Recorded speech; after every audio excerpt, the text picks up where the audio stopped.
Terima kasih Tuhan buat setiap kasih-Mu yang Engkau limpahkan dalam hidup kami.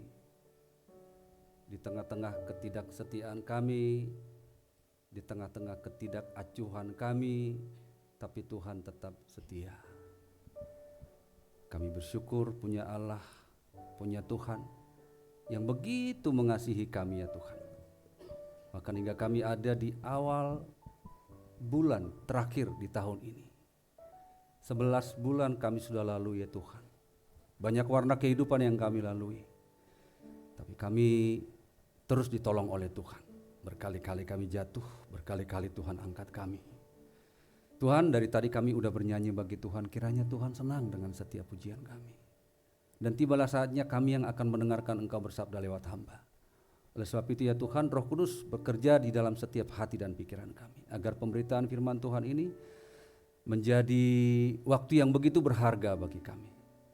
Inilah doa kami dan kami siap mendengar firman Tuhan di dalam nama Yesus. Amin. Silakan duduk. Ya, selamat hari Minggu Bapak Ibu. Shalom Alaihim.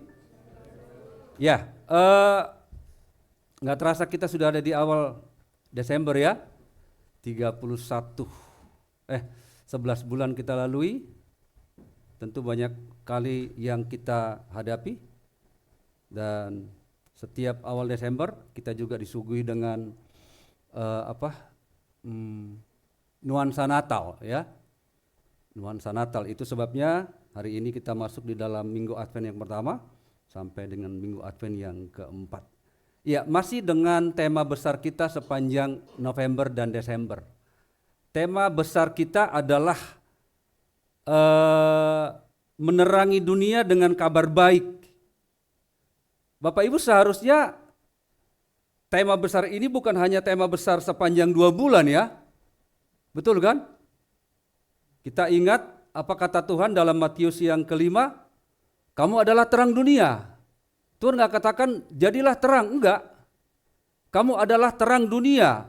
Lalu di ayat 16 dikatakan, demikianlah hendaknya terangmu itu bercahaya di depan semua orang, supaya mereka melihat perbuatanmu yang baik, lalu Bapamu dimuliakan. Jadi label terang itu harusnya melekat di dalam kehidupan kita. Benar ya, setuju ya? Sekali lagi, harusnya label terang itu harusnya melekat dalam kehidupan kita. Enggak boleh terang itu hanya di gereja, enggak boleh terang itu hanya di rumah, tapi terang itu harus ada dimanapun kita berada. Amin Bapak Ibu ya. Ya, sembari kita membuka Alkitab kita dari Yesaya 9 ayat, kalau di Alkitab itu dimulai dari Yesaya 8 ayat 23 sampai dengan ayat yang ke pasal 9 ayat 1, ayat 6. Yesaya 8 ayat 23 sampai dengan Yesaya 9 ayat 6. Lalu kita buka 1 Petrus 3 ayat 13 sampai dengan ayat yang ke-17.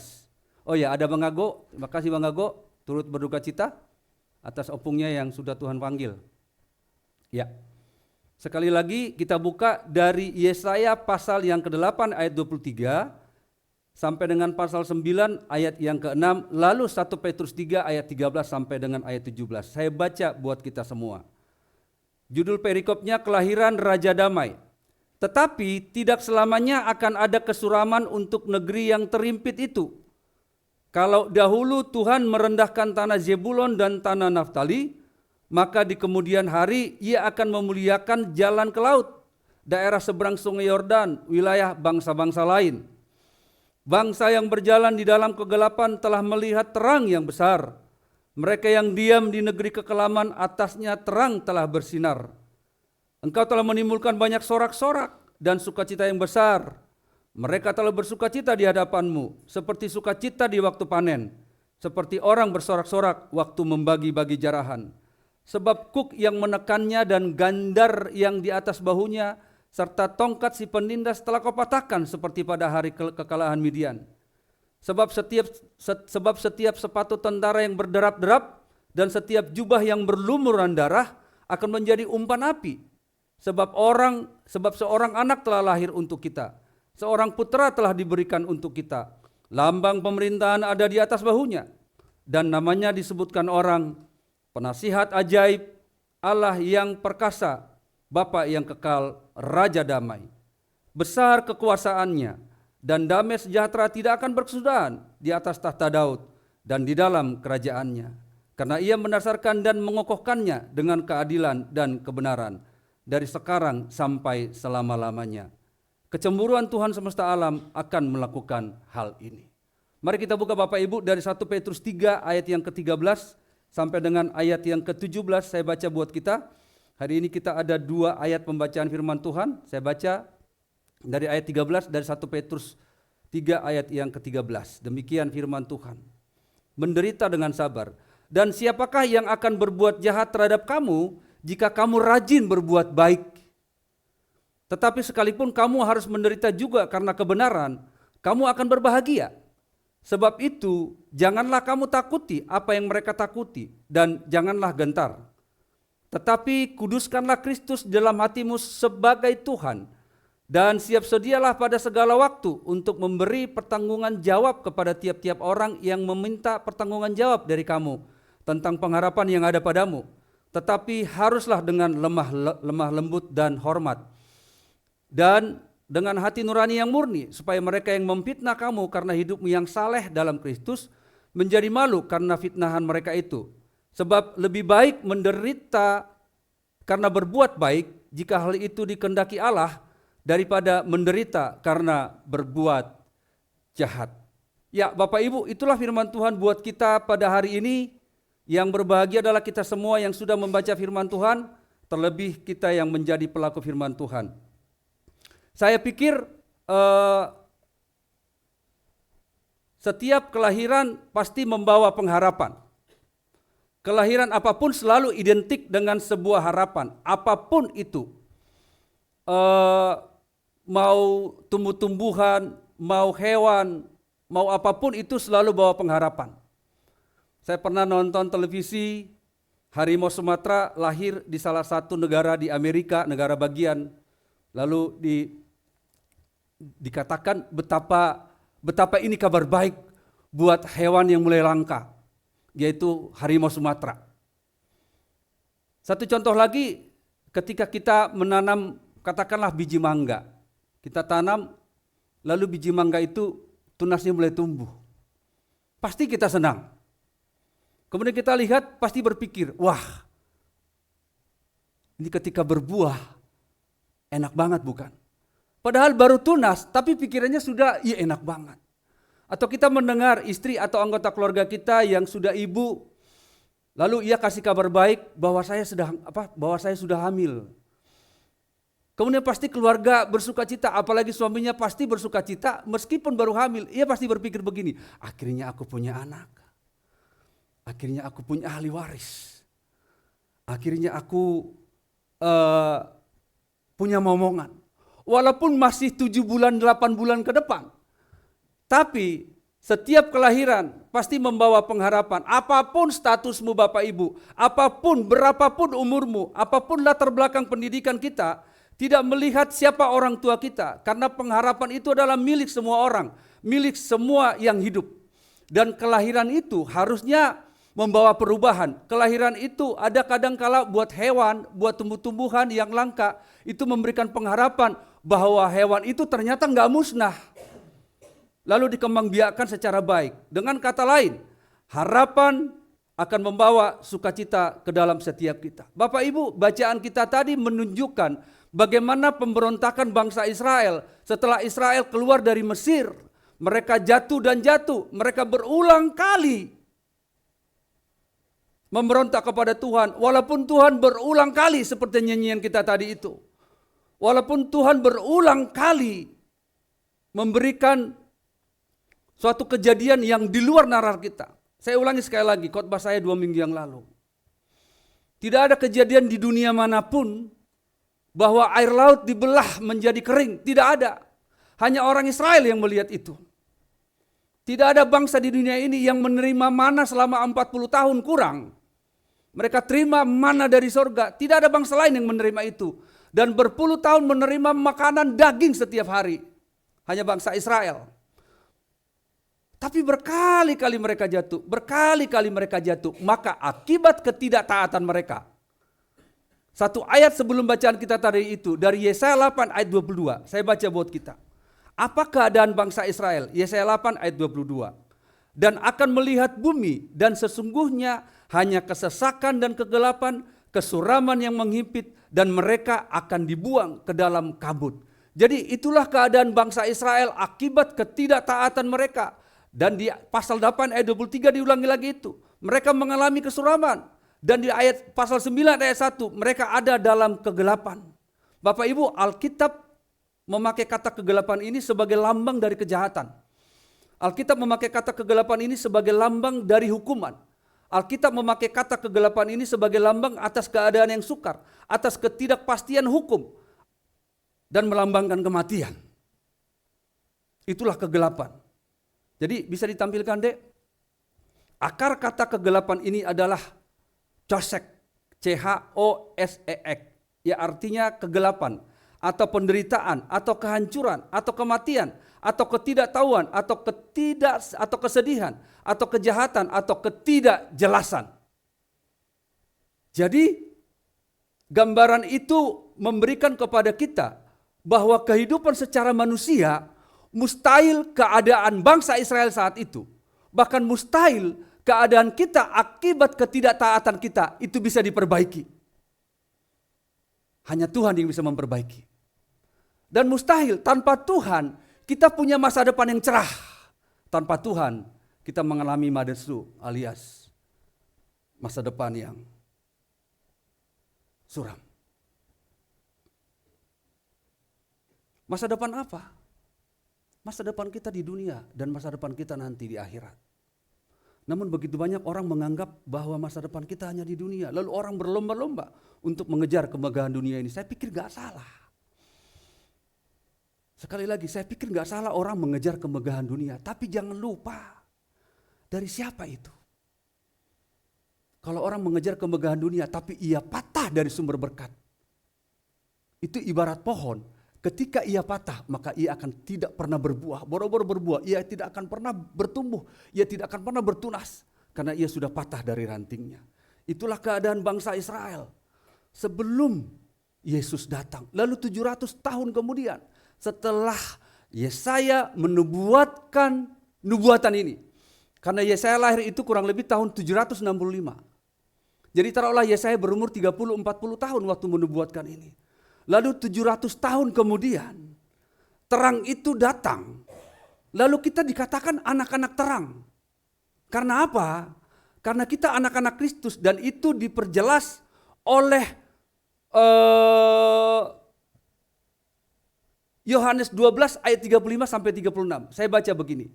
Kata Yesus kepada mereka, hanya sedikit waktu lagi terang ada di antara kamu. Selama terang itu ada padamu, percayalah kepadanya, supaya kegelapan jangan menguasai kamu.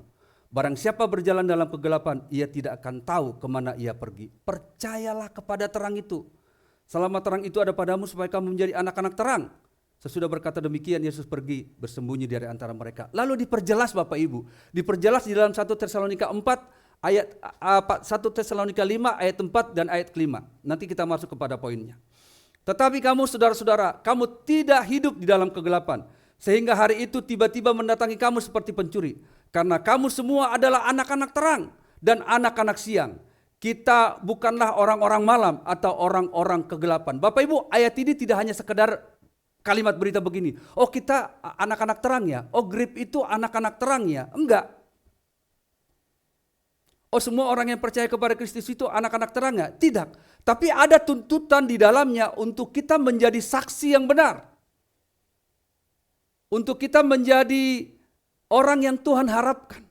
Dan anehnya banyak orang mengaku jadi saksi Kristus. Tapi ia tidak pernah melihat, ia tidak pernah mendengar, ia tidak pernah merasakan. Bahkan ia tidak pernah mengalami berjalan dengan Kristus. Bagaimana ia bisa menjadi saksi Tuhan? Bagaimana kita bisa memberitakan kabar baik kepada dunia yang gelap ini? Kalau kita mengaku selama hidup kita dekat dengan Tuhan, lalu kita merasa bahwa kita adalah ring satunya Tuhan, tapi ketika disuruh jangankan dulu untuk menginjili orang. Ayo Pak, berdoa Pak. Jangan saya loh, gimana sih dengan muka yang tidak senang.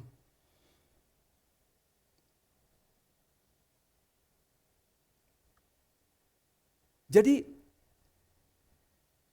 700 tahun setelah kehadiran Yesus, lalu Yesus ada 33 tahun. Lalu setelah itu Yesus naik, kemudian estafetnya itu diberikan kepada kita. Kisah Para Rasul 1 ayat 8 dikatakan begini, kamu akan menjadi saksiku kalau Roh Kudus turun ke atas kamu. Oleh sebab itu jangan pergi dulu, di Yerusalem dulu. Lalu Yesus menyatakan dirinya lewat Roh Kudus di Yerusalem. Lalu kamu menjadi saksiku di Yudea, Samaria sampai ke ujung bumi. Bapak Ibu Saudara terkasih, coba kita renungkan bersama-sama. Setelah bangsa Israel itu puluhan tahun mengalami kebaikan Tuhan, setelah kita mengalami puluhan tahun kebaikan Tuhan, kalau kita flashback 3-4 tahun ke belakang, apakah benar aku jadi saksi Tuhan? 2 hari yang lalu, saya bawa renungan di SMA 108 Cipulir. Saya katakan, orang Kristen itu harus berbeda. Kalau hanya sekedar berbuat baik, kamu berdoa pagi-pagi, ya jam berapa? Jam 5, oke. Kamu di jalanan pakai helm? Ya. Jangan nggak pakai helm ya. Jangan labrak lampu merah, ya. Sampai di sekolah kamu berdoa, ya. Udah gitu kamu belajar dengan baik, ya. Saya tanya, anak-anak kalau gitu apa bedamu dengan mereka? Kamu berdoa jam berapa? Jam 5, mereka berdoa jam 4. Bahkan beda lagi ketika mereka tahajud bisa jam 2, jam 3. Kamu tadi berdoa jam berapa? Jam 5, kita kalah. Tadi pakai helm enggak? Enggak, mereka pakai helm. Tadi sarapan masih disiapin orang tua enggak? Iya, mereka enggak disiapin. Kalau begitu, apa beda anak-anak Roh Kris dan Rokat 108? Kalau mereka lebih baik daripada kamu. Jadi anak-anak Roh Kris, Rokat. Roh Kris itu rohaniawan Kristen dan rohaniawan ya? Rohaniawan Katolik. Kalau begitu, apa beda kita dengan mereka? Mereka lebih hebat. Mereka enggak disuruh berdoa. Mereka enggak disuruh sholat. Hanya panggilan azan mereka. Kita udah dikasih persembahan, udah dikasih ongkos, ayo ke gereja. Ya, dia pergi tapi nggak sampai ke gereja. Karena terkadang gurunya ngadu, Pak tolong Pak. Anaknya nggak gitu banyak sih. Ini sedikit curhat ya, kalau kita pergi ke beberapa anak SMA negeri, kok anak Kristen itu cuma sedikit. Ternyata memang seperti itu situasinya ya, nggak banyak ya. Tapi begini, dengan keadaan kalian yang sedikit itu, ya kita harus beda. Lalu tahun ajaran baru kemarin, puji Tuhan, saya lihat pengumuman di samping sekolah itu ada beberapa anak Roh Kris Rokat yang lulus masuk ke PTN, perguruan tinggi negeri. Harusnya 20 dari 23 anak-anak Roh Kris minimal masuk, saya katakan begitu. Ada yang ngadu, Pak, kalaupun masuk tuh teman kita udah keluar. Kenapa keluar? Iya Pak, mereka keluar dari universitas terkenal di Indonesia ini. Karena apa? Karena UKT-nya mahal katanya, jadi nggak jadi masuk ke kuliah. Tapi itu persoalan lain. Tapi bisa nggak kita bayangkan, Bapak Ibu, dunia ini tidak semakin terang. Dunia ini semakin gelap. Kalau terang kita tidak bercahaya, lalu dengan apa dunia ini diterangi Bapak Ibu? Dengan apa? Banyak orang ke gereja, banyak orang ke gereja supaya terlihat religius. Salah.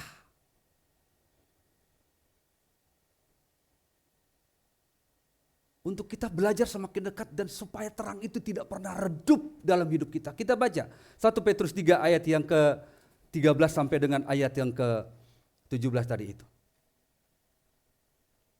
Dikatakan begini, dan siapakah yang akan berbuat jahat terhadap kamu jika kamu rajin berbuat baik? Mungkin kita berpikir begini, salah Pak.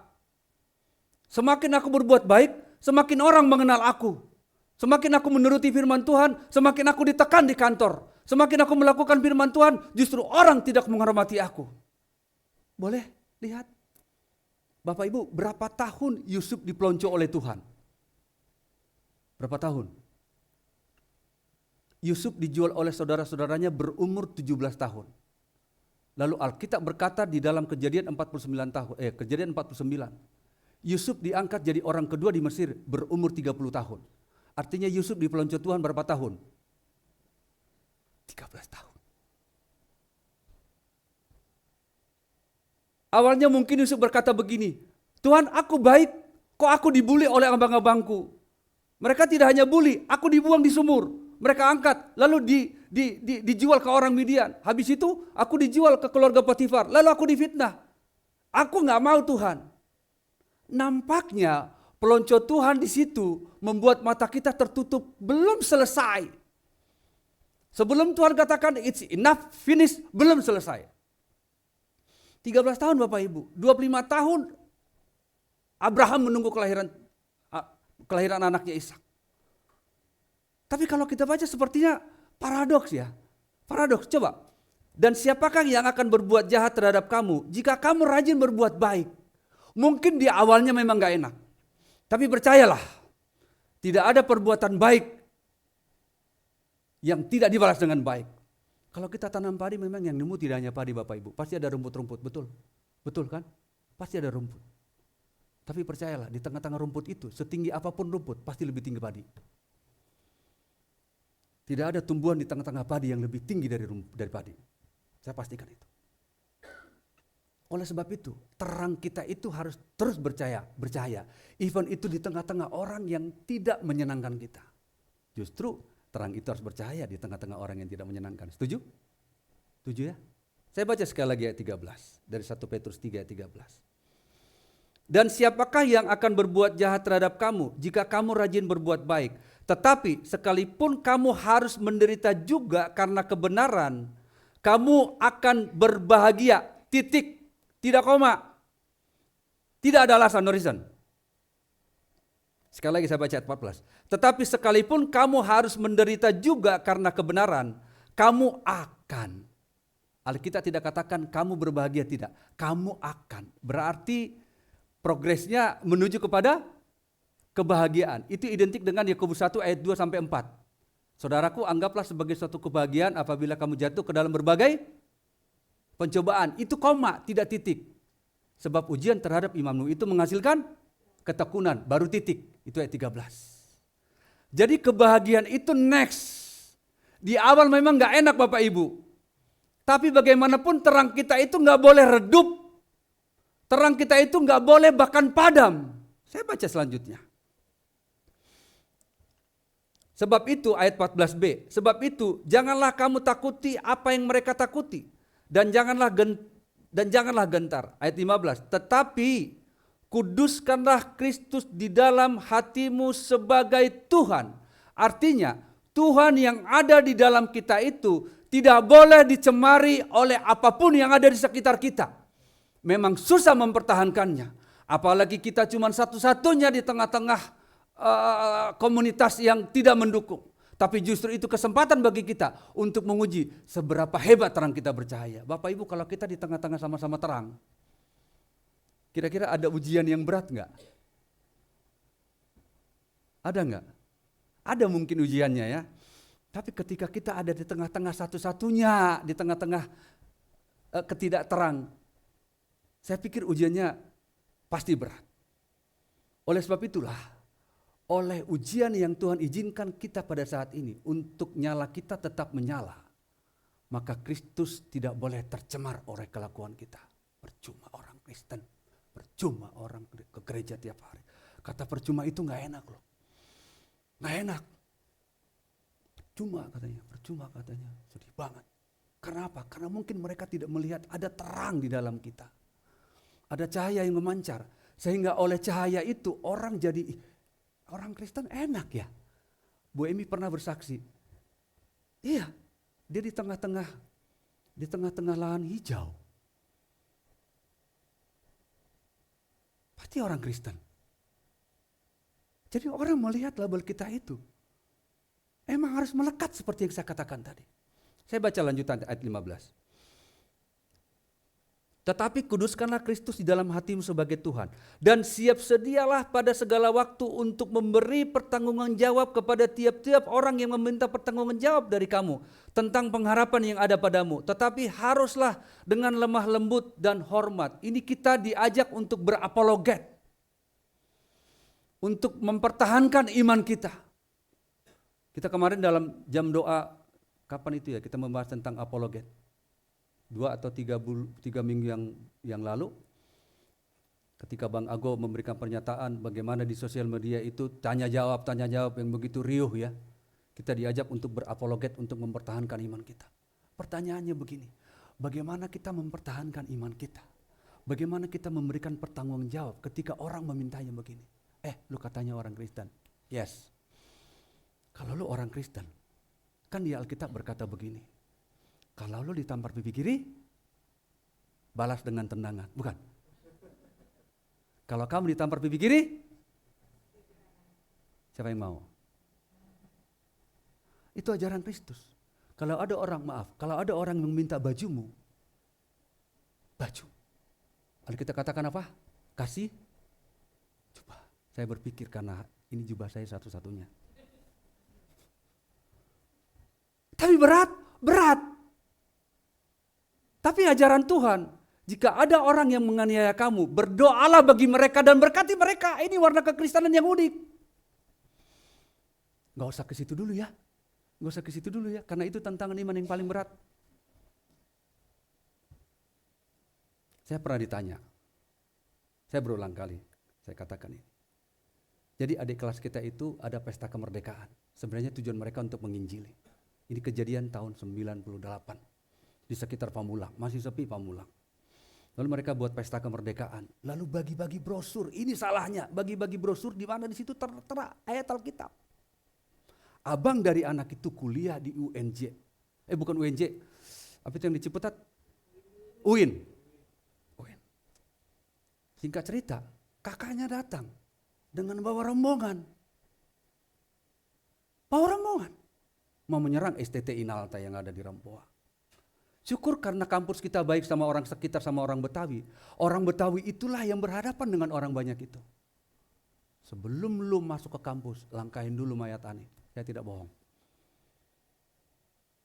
Akhirnya ngobrol-ngobrol. Ternyata mahasiswa di sana itu mempelajari, ada pelajaran agama-agama.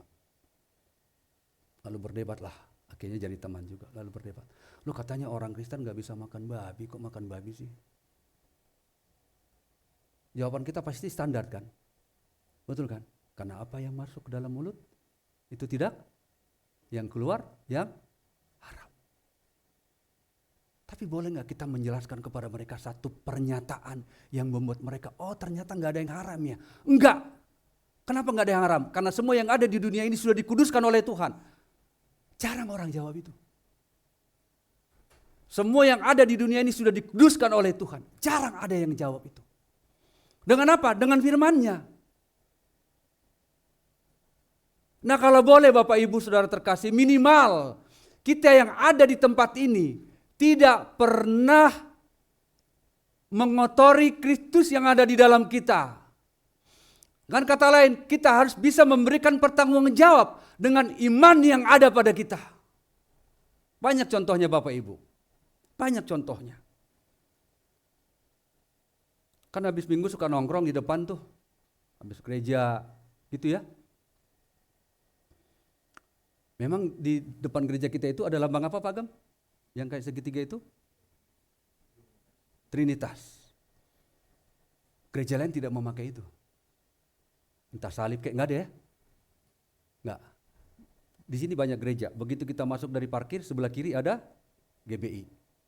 Maju 30 kaki, sebelah kanan ada HKBP. Ada HKBP Bapak Ibu. Oke? Masuk kita sebelum blok G, nomor 13, 14 ada gereja kan? Ada. Sebelum belok kanan, lurus dikit, sebelum gereja kita dulu, itu gereja Bang. Itu gereja. Jadi gereja ada 1 kita, 2, kemudian di hook ada 3, di hook sana ada. Betul. Hanya gereja kita yang pakai label gereja. Oh HKBP udah ya, HKBP memang berani mereka udah pakai spanduk biru dengan logo lingkaran dan logo salibnya itu. Yang lain enggak? GBI pakai enggak? GBI enggak ya? Tapi kalau dibuka ada logo GBI-nya. Maksud saya begini Bapak Ibu. Maksud saya begini.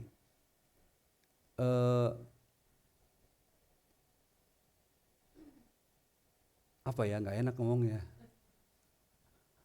Tapi mungkin Bapak Ibu udah bisa nangkap apa yang mau saya katakan. Nongkrong bisa di depan lah habis gereja. Cuman kan banyak asap yang keluar di depan gereja.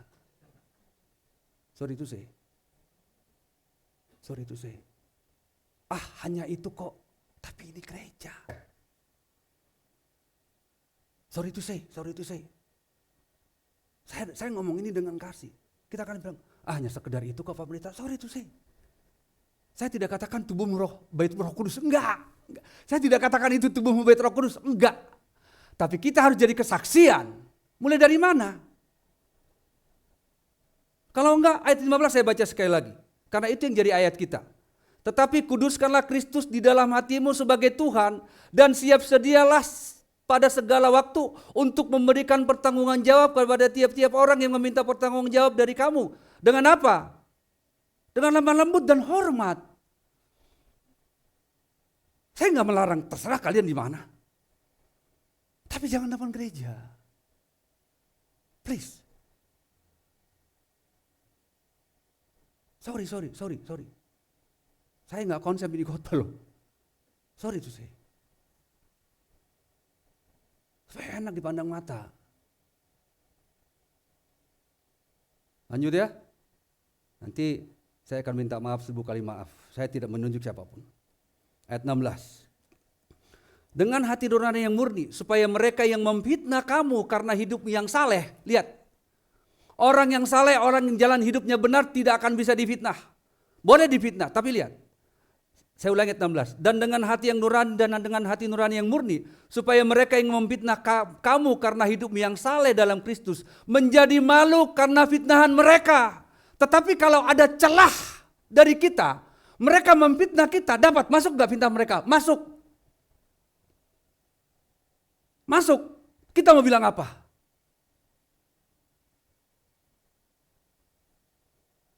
Kalah banyak kita. Karena ada celah. Saya katakan dengan kasih, saya katakan. Please jangan. Tapi kita juga gak bisa bersandiwara di depan orang. Gitu.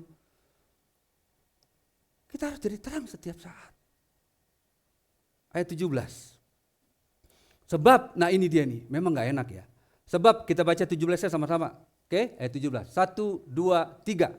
Sebab lebih baik menderita karena berbuat baik, jika hal itu dikehendaki Allah daripada 2 kali menderita kita. 2 kali menderita kita. Itu sebabnya 700 tahun sebelum kelahiran Yesus, sebelum kedatangan sang sumber pengharapan bagi kita, Yesaya ingin mengatakan begini, bro sabar, suatu saat terang itu akan datang, suatu saat dia akan bersinar. Namanya siapa? Coba kita buka ayat 5. Nah saya banding-bandingkan Bapak Ibu, agak beda. Di terjemahan baru, baik terjemahan baru jilid 1 maupun terjemahan baru jilid 2, itu hanya 4. Dikatakan penasihat ajaib, Allah yang perkasa, Bapa yang kekal, Raja. Tapi coba kita lihat terjemahan lain. Coba buka Bet. Ini kan 4 ya. 4 ya, coba balik deh. Terjemahan baru, coba balik. Oke, 4 ya. Yang pertama apa? Penasihat ajaib, Allah yang perkasa, Bapa yang kekal, Raja damai. Saya kemarin malam buka-buka firman Allah yang hidup, bahasa Inggris dan terjemahan lama. Dikatakan begini, coba buka. Ini firman Allah yang hidup. Karena bagi kita telah lahir seorang anak, seorang putra telah dikaruniakan kepada kita. Di atas pundaknya ada pemerintahan. Dengan nama-nama inilah ia dikenal. Yang pertama apa? Yang kedua? Yang ketiga? Yang keempat? Ada berapa jadinya? Ada 5. Coba kita buka terjemahan lain lagi, Bet. Ini terjemahan lama, TL. Karena seorang putra sudah jadi bagi kita. Seorang anak laki-laki sudah dikaruniakan kepada kita. bahwa pertuanan adalah di atas bahunya. Dan namanya disebutkan orang yang pertama apa? Yang kedua, bicara. Yang ketiga, Allah yang Maha Kuasa. Yang keempat, yang kelima, Raja Salam. Coba bahasa Inggrisnya deh, versi King James. Jangan ketawain bahasa Inggrisku ya. For unto us a child is born, unto us a son is given, and the government shall be upon his shoulder, and his name shall be called. Yang pertama apa? Yang kedua? Yang ketiga? Yang keempat? Yang kelima? Ada berapa? Ada 5. Di bahasa Indonesia ada berapa? Ada 4. Enggak, ini hanya pengetahuan baru aja. Tapi itu artinya apa? Penasehat yang ajaib, Allah yang perkasa, Bapa yang kekal dan Raja damai itu sebenarnya ingin datang. Ia ingin datang untuk mengatasi setiap kelemahan kita. Ia ingin datang untuk mengatasi setiap keterpurukan kita. Ia ingin segera datang untuk mengatasi setiap kesuraman kita, Bapak Ibu Saudara. Karena itu Tuhan ingin segera hadir dalam hidupmu. Tuhan ingin hadir dalam keluargamu. Tuhan ingin hadir dalam keluargamu. Bahkan bukan hanya itu, apapun rencana hidupmu, Tuhan ingin hadir di dalamnya. Amin Bapak Ibu. Saya suka lagu tadi itu. Berkali-kali, berulang kali kita jatuh. Tapi ia tidak pernah putus asa. Berulang kali, 100 kali kita jatuh. 100 kali Tuhan katakan, marilah kepadaku hai kamu yang berletih lesu dan berbeban berat. Mari. Aku akan memberikan sentosa, terjemahan lamanya. Aku akan memberikan kelegaan kepadamu. Bapak Ibu, tongkat estafet itu ada pada kita. Kepercayaan dari Raja segala Raja. Dari Tuhan segala Tuhan. Lalu Matius 28 ayat 20 berkata begini. Pergilah, aku senantiasa menyertai kamu. Sampai kapan? Sampai dengan kesudahan zaman. Itu artinya kita tidak pernah sendiri untuk menjadi terang. Itu artinya kita tidak pernah sendiri untuk menerangi kegelapan ini. Untuk bisa membawa keadilan, kebenaran kepada dunia ini. Ngomong sih gampang. Tapi saya percaya, di dalam Tuhan, kita pasti bisa. Amin. Percayalah, ketika ada tantangan, sebenarnya tantangan itu sebenarnya sedang meniup-niup pelita kita.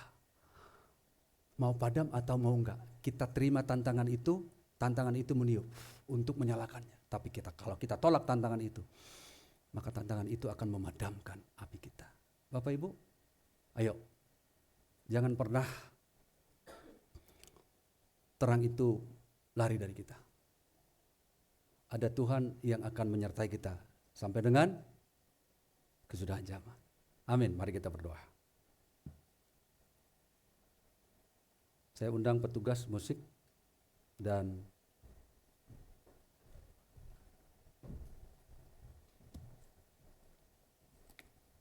singers. Tapi kita tutup dulu firman Tuhan ini.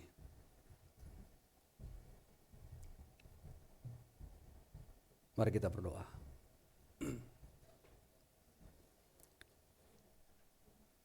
Tuhan, kami sudah selesai mendengarkan sabda Tuhan.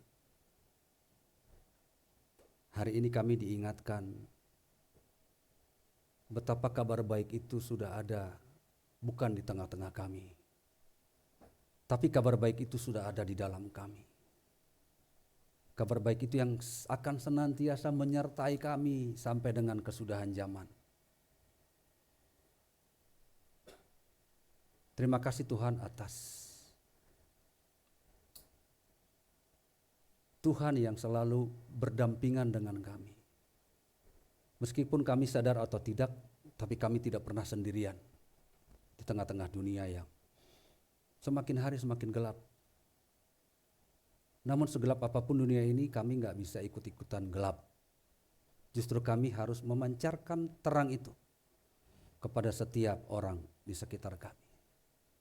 Bapak, saatnya kami akan masuk dalam meja perjamuan kudus. Kami datang kepadamu Tuhan.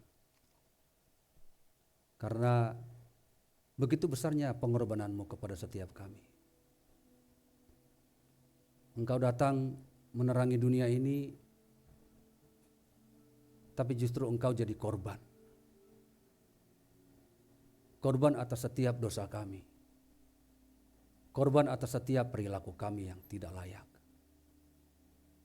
Sebelum kami masuk dalam perjamuan kudus, memakan tubuh Kristus dan minum darah-Mu, mungkin ada hal-hal yang belum terselesaikan. Kami yang seharusnya meminta maaf, belum meminta maaf. Kami yang seharusnya belum memberikan maaf atau belum memberikan ampun, harusnya kami mengampuni. Engkau kuduskan hati dan pikiran kami ya Tuhan, sebelum kami masuk dalam meja perjamuan kudus. Terima kasih ya Tuhan, terpujilah nama-Mu. Kami berdoa dan siap untuk masuk dalam perjamuan kudus di dalam nama Yesus Kristus. Amin. Ya, sebelum kita masuk perjamuan kudus, silakan dipimpin pujian oleh pemimpin pujian. Saya panggil petugas perjamuan kudus untuk maju ke depan.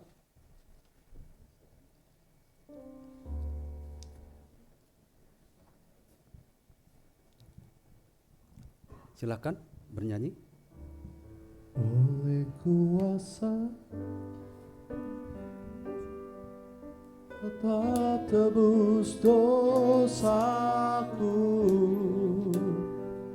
kekudusan-Mu melingkupiku, kasih-Mu mengalir memulihkan hidupku. Sungguh besar anugerah-Mu, Kau selamatkan hidupku. Ku menjadi ciptaan baru oleh kuasa darah-Mu.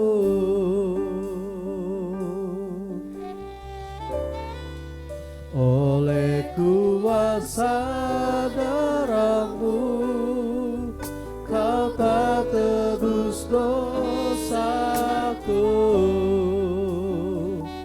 kekudusan-Mu melingkupiku, kasih-Mu mengalir memulihkan hidupku. Sungguh besar anugerah-Mu, Kau selamatkan hidupku. Ku menjadi ciptaan yang baru oleh kuasa darah-Mu. Sebelum roti dan anggur dibagikan, saya baca dari 1 Korintus 11 ayat 27 sampai dengan 29 berkata demikian. Jadi barang siapa dengan cara yang tidak layak makan roti atau minum cawan Tuhan, ia berdosa terhadap tubuh dan darah Tuhan. Karena itu hendaklah tiap-tiap orang menguji dirinya sendiri, dan baru sesudah itu ia makan roti dan minum dari cawan itu. Karena barang siapa makan dan minum tanpa mengakui tubuh Tuhan, ia mendatangkan hukum atas dirinya.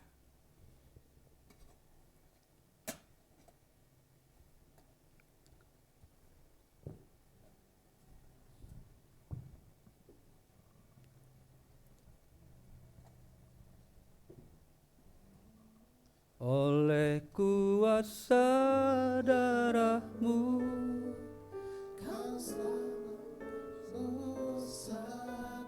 kekudusan-Mu, kekudusan-Mu melingkupiku, kasih-Mu mengalir memulihkan hidupku. Sungguh besar anugerah-Mu, Kau selamatkan hidupku.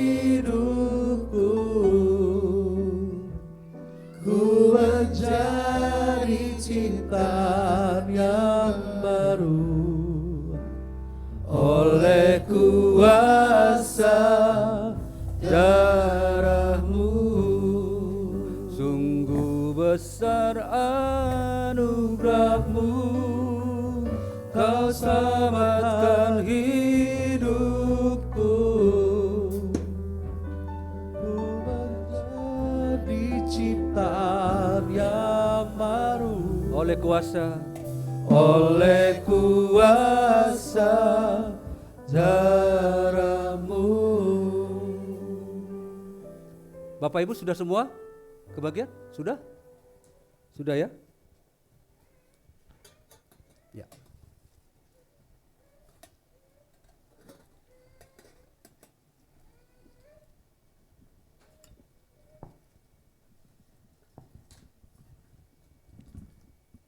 Dan ketika mereka sedang makan, Yesus mengambil roti, mengucap berkat, memecah-mecahkannya, lalu memberikannya kepada murid-muridnya, lalu berkata, ambillah, ambillah.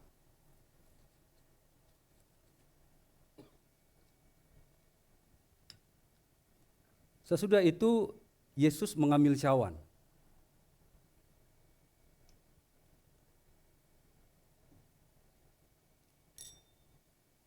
mengucap syukur, lalu berkata, ambillah, ambillah. Bapak Ibu, mari kita berdiri.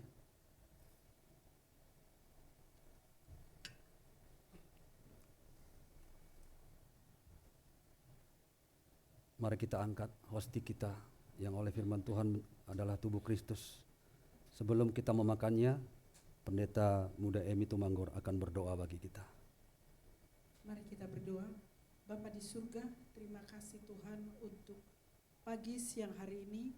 Kami sangat bersukacita karena kami adalah anak Tuhan. Ya. Kami yang sudah diselamatkan dan ditebus oleh darah-Mu, sehingga pada pagi siang hari ini kami sudah mendengar firman Tuhan yang mengingatkan kami, Engkaulah perlindungan kami, Engkaulah juru selamat kami. Terima kasih Tuhan, kami boleh duduk mendengarkan sabda-Mu, dan saat ini kami mau sehidangan dengan Tuhan melalui perjamuan kudus ini. Di tangan kanan kami ada roti. Kami mengimani bahwa ini adalah tubuh Kristus. Amin. 2000 tahun yang lalu sampai sekarang sudah menyelamatkan kami. Tubuh-Mu tercabik-cabik Yes. karena dosa kami, karena pelanggaran kami, bahkan banyak hal yang kami lakukan. Engkau datang melalui tubuh-Mu ini. Kami mengagungkan tubuh-Mu ini Tuhan, dan menerima tubuh-Mu ini dalam tubuh kami, sehingga di saat tubuh Kristus masuk dalam tubuh kami, kami yang lemah Tuhan Engkau kuatkan, kami yang sakit Tuhan Engkau sembuhkan, kami yang membutuhkan pertolongan Tuhan Engkau memulihkan kami. Bahkan kalau ada lagi dosa-dosa yang masih terselip dalam hidup kami, melalui perjamuan kudus ini kami diingatkan supaya kami mau bertobat, meninggalkan semua itu, menerima kasih Kristus, menerima tubuh-Mu, menerima keselamatan itu dalam hidup kami.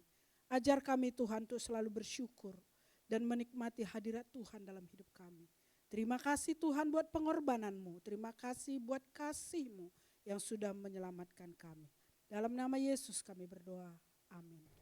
Sebab apa yang telah kuteruskan kepadamu telah aku terima dari Tuhan, yaitu bahwa Tuhan Yesus pada malam waktu ia diserahkan mengambil roti, dan sesudah itu ia mengucap syukur atasnya. Ia memecah-mecahkannya dan berkata, inilah tubuhku yang diserahkan bagi kamu. Perbuatlah ini menjadi peringatan akan aku. Bapak Ibu Saudara terkasih, apakah Bapak Ibu percaya bahwa ini tangan kita adalah tubuh Kristus? Maka dari itu karena kepercayaanmu makan di dalam nama Yesus.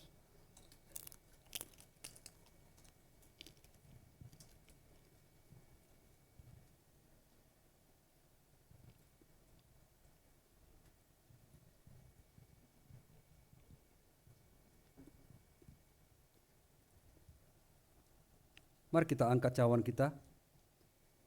Sebelum kita meminumnya, Diaken Monci Panggabean akan berdoa bagi kita. Terima kasih Bapa atas anugerah putramu Yesus Kristus. Tuhan Yesus, terima kasih pengorbananmu yang mulia, yang agung, yang sempurna tercurah buat hidup kami. Kami angkat anggur yang oleh firman Allah menjadi darah Yesus Kristus yang memberikan pengampunan atas dosa-dosa kami, yang menyembuhkan kami dari segala sakit penyakit. Dalam nama Tuhan Yesus, oleh darah-Mu, oleh bilur-bilur-Mu kami disembuhkan. Setiap sel, setiap organ, setiap fungsi di dalam tubuh kami disembuhkan, dipulihkan dan dibaharui. Kami tinggal di dalam Engkau, Engkau tinggal di dalam kami dan kami tinggal di dalam Tuhan Yesus. Di dalam nama Tuhan Yesus kami percaya dan kami terima. Amin. Demikian juga Yesus mengambil cawan sesudah makan lalu berkata, "Cawan ini adalah perjanjian baru yang dimeteraikan oleh darahku. Perbuatlah ini setiap kali kamu meminumnya menjadi peringatan akan aku." Bapak, Ibu, Saudara, apakah percaya bahwa yang di tangan kita adalah darah Kristus? Percaya bahwa darah Kristus sudah mengampuni setiap dosa kita? Bahkan oleh karena darahnya setiap apapun sakit penyakit di tubuh kita akan sembuh oleh darahnya? Maka karena kepercayaanmu, minumlah dalam nama Yesus.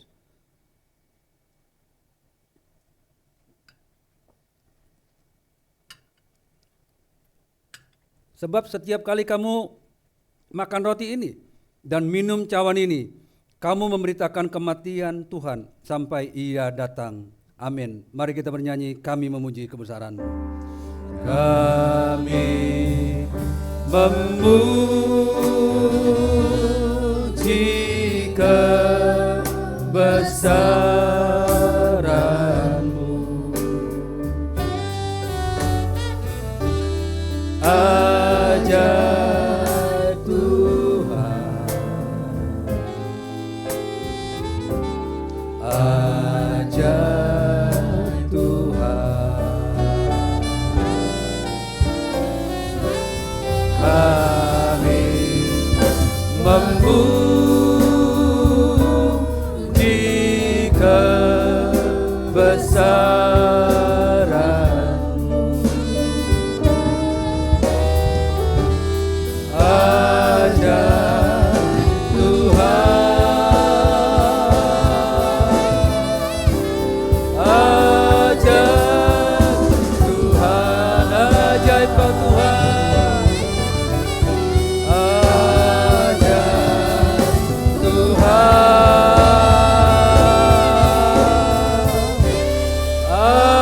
ajaib Tuhan. Berikan kemuliaan kepada Allah kita yang ajaib. Bapa, kami sudah menerima perjamuan kudus dengan iman dan ucapan syukur.